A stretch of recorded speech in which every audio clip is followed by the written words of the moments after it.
I do have a question though. Why do you think that? I mean, so as far as seekers becoming complacent, I Mm. feel, like I guess it's more comfortable to be in meditation or something. We're also told, we're not the doer. This isn't real. Things like that. Right. But as far as you know, just people in general, I don't understand like why. I don't know. I mean, I guess as a seeker, like you're constantly looking for the truth or you're looking into things. But I just find it so interesting that most of humanity is like ready to keep their head in the sand. Like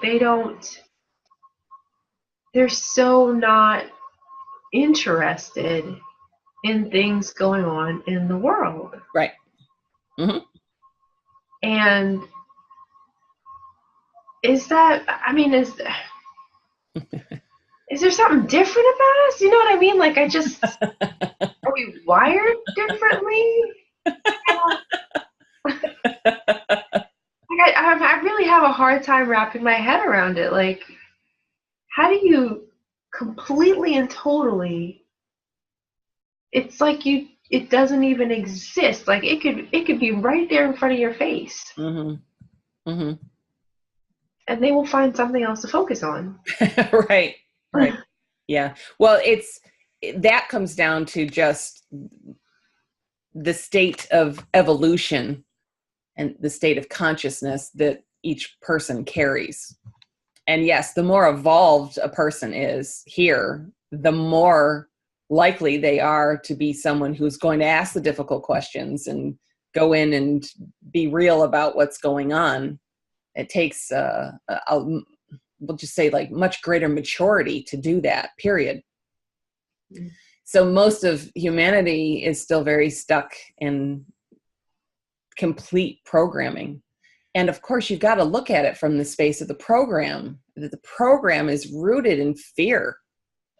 And who wants to hear about how unbelievably catastrophic Fukushima was and continues to be, if instead I can pick up my new iPhone and play Candy Crush for 2 hours, right? Because that's fun. And it's not serious, and I don't have to get all bogged down, and I don't have to worry, and I don't have to feel bad, because it all comes down to feeling bad. If you're not a mature spirit, that's a bad way to say it. If you're not a mature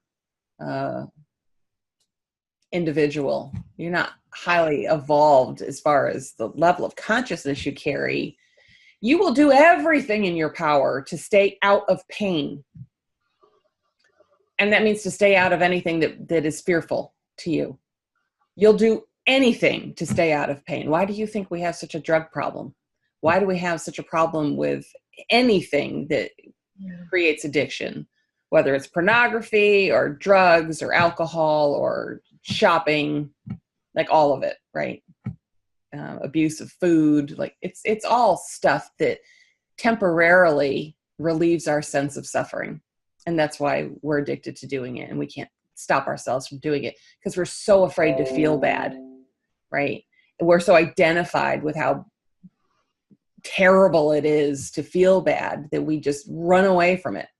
So is it any wonder no one wants to hear about the catastrophic things that are going on the planet? The mass die-offs that I referred back to during satsang last week, like 39 die-offs in 23 countries in the course of just during the course of January last month on this planet. 39. I mean, that's like, wow. And unless you happen to find that report on YouTube, how would you know? You wouldn't even know. Not even the media wants to report that. Yeah. Even the media is like, oh, that's like too heavy. We don't want to go there. We don't want to report Fukushima still leaking because that's too heavy. It's scary. It's make people freak out and feel terrible. And, what's our job? Our job is to make people laugh and forget that they are miserable for, 10, 15-minute segments on the TV. But, we're not laughing. Like, the media is so fear-based. But the news, you can look at it from the news perspective, but then look at everything else on TV. Oh, yeah. Yeah, just a lot of mindless, just entertain me. I mean, like, that's it's like, just entertain me. And I've heard that from so many people. Like, I just don't want to think for a half an hour. And for others who are very committed to the planet and committed to living a solid, conscientious life, we're like, what do you mean you don't want to think for a half an hour? This is important, right? And it's true and it's not true simultaneously. But you don't do it. You don't say, I don't want to think just because you're in denial, because you just can't be bothered to think. It's a level of maturity, right, that a lot of humanity just isn't carrying. And it's innocent enough. I mean, when you're a little kid and you're in a lot of pain, you learn a lot of coping mechanisms to keep yourself out of your pain, because it keeps you alive. Part of our job as we grow and become adults is to learn to, navigate our way out of those coping mechanisms so that we can be fully present as adults and fully functional. Mm-hmm. But, let's be very realistic. How many people in the world are really fully functional, healthy adults? Not many. Not many. And our society certainly does nothing to increase that number. So that's the why. It's for the question to go back to it. That's why people don't care. It's not that they don't care. It hurts too much. It hurts too much. And then you got the other side, and it's the same exact thing. It's two sides of the same coin. Then you got the other camp that we'll call the spiritual community as a whole, who do get trapped in meditation because it feels good. What is the difference? Sit in meditation for an hour, or, sit with your bag of chips and 6-pack of beer watching football for an hour. What's the difference? You're both just a means to an end. Escape my pain. Now, the meditation, we can get away with it because we can call it spiritual. And we could say there's a positive purpose to it, right? So it's easy to accept that and to not see what it really can be. And that's not to say that everyone who meditates is trying to escape their pain. That's not my point. But my point is, a lot of people get stuck there.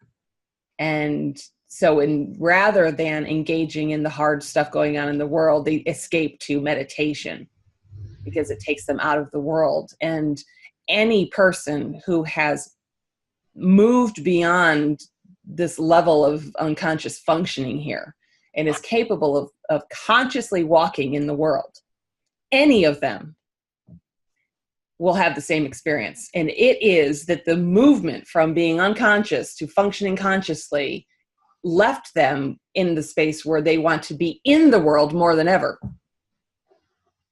Because there's nothing to be afraid of anymore. You're not afraid of anything, and you're not in resistance to anything. So if I'm not in resistance, why not get engaged, right? If I'm not going to hold the story as my own and take it personally, why not get engaged? And why not show up and see if I can be an impact somehow? Because I'm also capable of not attaching to it. If my involvement doesn't seem to make any difference in the long run, that's fine. I did what I could, right? Mm-hmm. What else needs to be done? There's nothing else to be done. I did what I could. But that's where change actually happens. That's where it happens. So, yeah. That's the whole point. You got to just stop being afraid of your feelings, because they're not yours anyway. And they're lying to you. The feelings are lying to you. They're presenting you a false level of reality.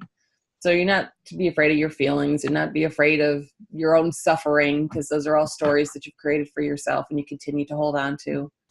The point is to see through all of it so that you can function here, from a space that is pure love and allowance and tolerance, and, just to want what's best for everybody, pure compassion.